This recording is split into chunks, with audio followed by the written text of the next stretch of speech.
5টা বছর কেটে গেল, এখনো পর্যন্ত কিছু করতে পারছো না। আর কবে কি করবে তুমি বলো তো? তুমি কি আমাকে বিয়ে করতে চাও নাকি চাও না? তুমি কি কিছু বলবে নাকি বলবে না? তুমি সবকিছু জানার পরে এভাবে বলছো, আমি আর কি বলি? ওয়েট ওয়েট, এভাবে মানে? আমি তোমাকে কি বললাম? আচ্ছা তুমি কি চাও বলো তো? কালকে যদি হঠাৎ করে শোনো আমরা অন্য কারোর সঙ্গে বিয়ে ঠিক হয়ে গেছে, তখন কি করবে তুমি? বেকারত্বের কারণে যদি নিজের ভালোবাসার মানুষটাকে হারাতে হয়, তাহলে এই পৃথিবীর বুকে চিৎকার করে প্রতিটা ছেলেকে বলবো, ভাই আর যাই করো, কখনো প্রেম করো না। ও, বুঝে গেছি। তার মানে তুমি আমাকে হারাতে রাজি আছো? তুমি তো সব দেখতেই পারছো, আমি তোমাকে পাওয়ার জন্য দিন রাত একাকার করে দিয়েছি। এত কিছু করার পরে যে চাকরি না পাই, তাহলে কি সেটা আমার দোষ? দোষটা আমারই, তোমাকে ভালোবেসে। আমি তোমাকে 2 মাস সময় দিলাম, এই 2 মাসের মধ্যে যদি তুমি কিছু করতে না পারো, তো তোমার এই মুখটা আমাকে আর কখনো দেখিও না।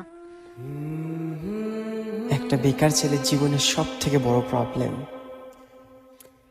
তাকে সমাজের মানুষ তো দূরের কথা, তার প্রিয় মানুষগুলো সঠিক সময় আসলে দূরে ঠেলে দেয়।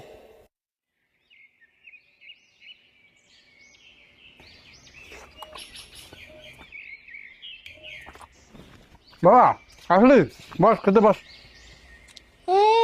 আসলো রাজপুত্র, কাজকর্ম তো কিছুই করে না, শুধু বসে বসে মামার টাকাগুলো নষ্ট করছে। তুমিও তো কথা বলো কেন? তো ছেলেটা কোথা থেকে আসলো, কি করে আসলো, একবার খোঁজ নিয়েছো? সেটা তো কোনোদিন করো না। আসলো, খাক, তারপর না হয় কিছু জিজ্ঞাসা করো। খেতে দাও, এখন কোনো কথা বলো না, খেতে দাও। বাবা তুই বস, তোর মামির কথা কিছু মনে করার দরকার নেই, বস।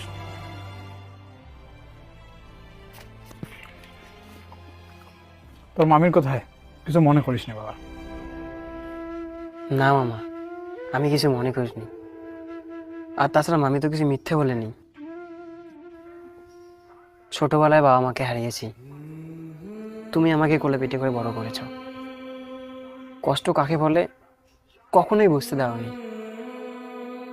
এখন আমি বড় হয়েছি, এখনো যদি বাড়িতে বেকার পড়ে থাকি, তাহলে মামি কেন, আমার মা যদি বেঁচে থাকতো, মাও ঠিক সেম এইভাবেই বলতো।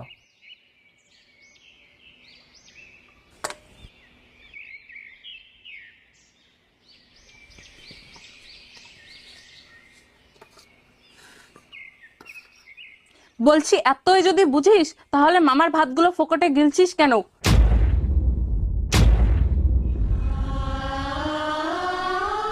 তোর লজ্জা লাগে না? এত বড় হয়েও বাড়িতে বেকার পড়ে আছিস। জয়া থামো তো তুমি। তুমি চুপ করো। আজ তোমার আদর পেয়ে পেয়ে ও বাদর তৈরি হয়েছে। ওর ভাবসাব দেখলে তো মনে হয় আগামী 40 বছর ও তোমার টাকায় বসে খাবে। মামি তুমি সবকিছু জানার পরও এভাবে বলছো? এইভাবে বলবো না তো কি বাবু সোনা করে বলবো? তোর ভাবটা কি? হ্যাঁ, তুই আর কতদিন এভাবে বেকার বসে থাকতে চাস? আমি তো চেষ্টা করছি মামি। রাখ তোর চেষ্টা। এটা তোর চেষ্টা না নাটক? এসব নাটক বাদ দিয়ে সকাল বিকাল টোটো নিয়ে বেরোলেও দিনে 300 টাকা করে ঘরে আসে। আরে তুমি চুপ করবে? বাবা খেয়ে যা রে, খাবার এরকম করে ছেড়ে যেতে নেই। হয়েছে, শান্তি হয়েছে, এবার সংসারটা জ্বালিয়ে পুড়িয়ে শেষ করে।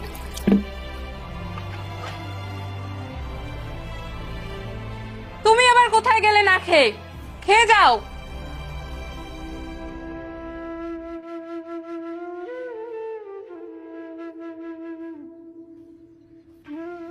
বেকার হয়ে বেঁচে থাকার যে যন্ত্রণাটা, এটা শুধুমাত্র এই সমাজের প্রতিটা বেকার পুরুষই বোঝে। আমরা কারোর চোখে ভালো না, কেউ আমাদেরকে ভালোবাসে না। কিরে, একা একা বসে আছিস যে, কিছু হয়েছে নাকি? কি আর হবে, সবই তো জানিস বেকার ছেলেদের জীবন কিভাবে চলে। আমি আজ বেকার বলে আমার বাড়ির মানুষগুলো আমার সঙ্গে ঠিক করে কথা বলে না। এমনকি ভালোবাসার মানুষটা আমাকে শর্ত দিয়ে বসে আছে, যদি 2 মাসের মধ্যে কিছু করতে না পারি, তাহলে আমি যেন ওকে আমার এই মুখটা না দেখাই। বুঝলি ভাই, এই পৃথিবীতে সবাই নিজের স্বার্থটাই বোঝে, কেউ কারো না ভাই। পকেটে টাকা থাকলে সবাই তোকে ভালোবাসবে, আর যদি পকেটে টাকা না থাকে কেউ তোর দিকে ফিরেও তাকাবে না। হুম, ছোটবেলায় বাবা মাকে হারিয়েছি। কষ্ট কাকে বলে মা আমার কখনো বুঝতে দেয়নি। যখন ছোট ছিলাম ভেবেছিলাম জীবনটা কত সুন্দর, কবে যে বড় হব, বড় হলে হয়তো জীবনটা আরো সুন্দর হবে।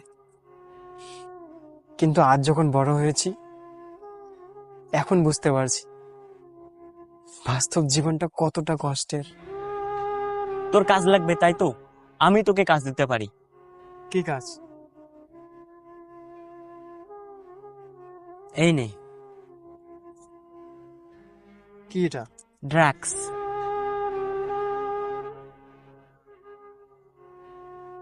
ড্রাগস? আরে আস্তে, কেউ শুনতে পাবে তো।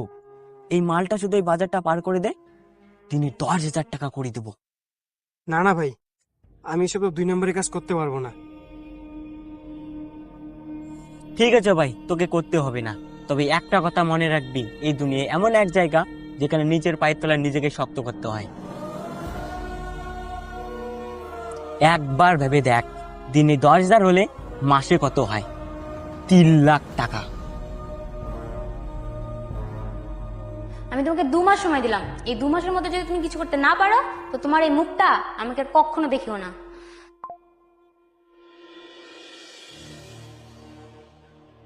ওকে ডান, দে আমাকে, আমি করবো। আমাদের সমাজে এরকম অনেক ছেলে আছে যারা না চাইতেও বেকারত্বের কারণে ভুল পথটাই বেছে নেয়। তো যাই হোক বন্ধুরা, পার্ট 1টা কিরকম লাগলো অবশ্যই বলবে। দেখা হচ্ছে পার্ট 2-এ।